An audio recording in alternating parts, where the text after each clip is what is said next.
Hello, everyone.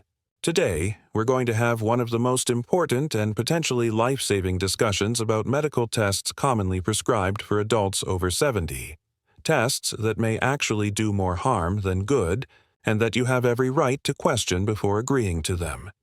It's time to bring clear, evidence-based information to light. Information that the healthcare system often fails to communicate honestly to older adults. When we understand which tests truly help us and which ones may create unnecessary anxiety, false diagnoses, or risky treatments, we not only protect our health, we also make informed decisions that can improve both our quality of life and longevity. This is a space where patient awareness matters more than routine protocol. Where informed decision-making replaces automatic compliance. Whether you're over 70 yourself or caring for someone who is, the insights we're about to cover can help prevent unnecessary medical interventions that sometimes cause more harm than benefit. After more than 2 decades of working with older adults, it's clear that there are 5 medical tests frequently ordered for seniors that can lead to overdiagnosis, overtreatment, and serious complications. Yet, most doctors rarely explain the risks versus benefits clearly. Let's look closely at these tests and understand why they deserve careful consideration. Number 1. PSA screening for prostate cancer. After 70, this is one of the most overused and potentially harmful tests in elderly men.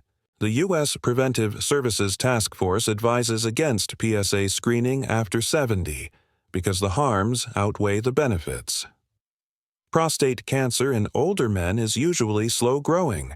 In most cases, men are far more likely to live with it than die from it.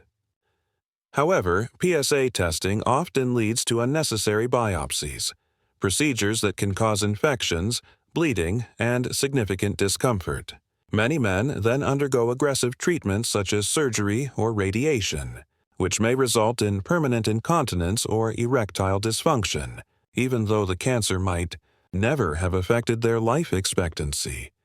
Major study involving over 70,000 men found that PSA screening beyond age 70 offered no reduction in mortality but caused significant harm through overdiagnosis and overtreatment. Number 2. Routine colonoscopy. After 75, colonoscopy is a valuable screening tool for younger adults. But after age 75, especially if previous results have been normal, the risks often exceed the potential benefits. In older patients, the likelihood of complications such as bleeding, perforation of the colon, or anesthesia-related problems increases sharply. The complication rate is estimated to be 3 to 4 times higher than in younger adults. If polyps are discovered, subsequent treatments can carry additional risks. For this reason, the American College of Physicians recommends against routine colonoscopy after 75 for those with prior negative screenings and average risk.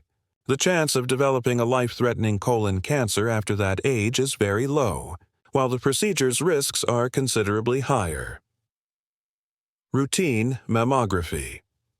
After 75, similar to prostate cancer screening, breast cancer screening in women beyond 75 can lead to unnecessary diagnosis and treatment of cancers that would never cause harm during their remaining years. Research has shown that while mammograms in this age group may detect more cancers, treatment does not necessarily extend life expectancy.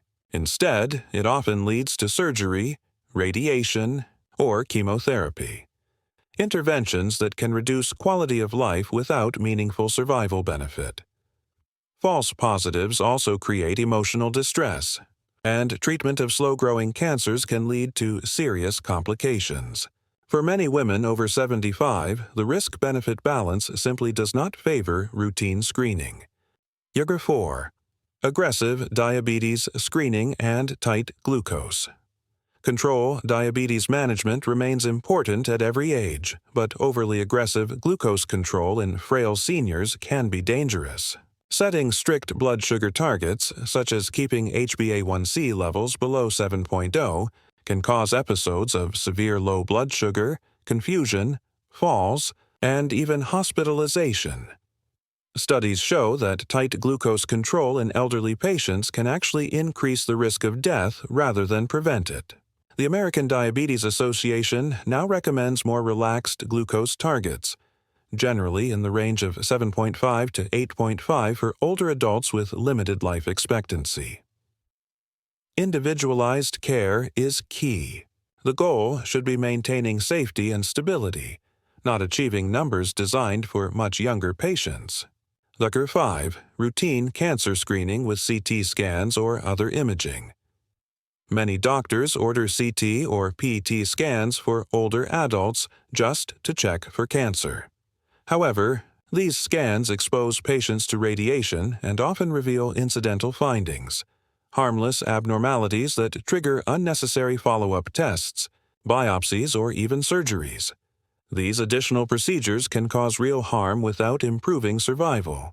Research shows that nearly 1 in 4 elderly patients who underwent imaging experienced complications from follow-up procedures with no measurable improvement in lifespan. Before agreeing to any scan, it's important to ask, is there a specific symptom or medical concern that makes this necessary? Will the results change my treatment plan or improve my quality of life? A 78-year-old man once underwent a PSA test during a routine checkup. His levels were slightly elevated, leading to a biopsy that caused a serious infection and hospitalization. The biopsy revealed a slow-growing cancer that was unlikely to ever threaten his life. When we evaluated his overall health, his estimated life expectancy was about 8 to 10 years, while the cancer would have taken at least 15 to 20 years to become harmful. Surgery would have left him incontinent and impotent for no survival benefit. Instead, he chose active monitoring, and 5 years later, at 83, he remains healthy and symptom-free. Cases like this are not rare. Many seniors suffer from unnecessary tests and treatments that could have been avoided with a more balanced, evidence-based approach. What the evidence shows.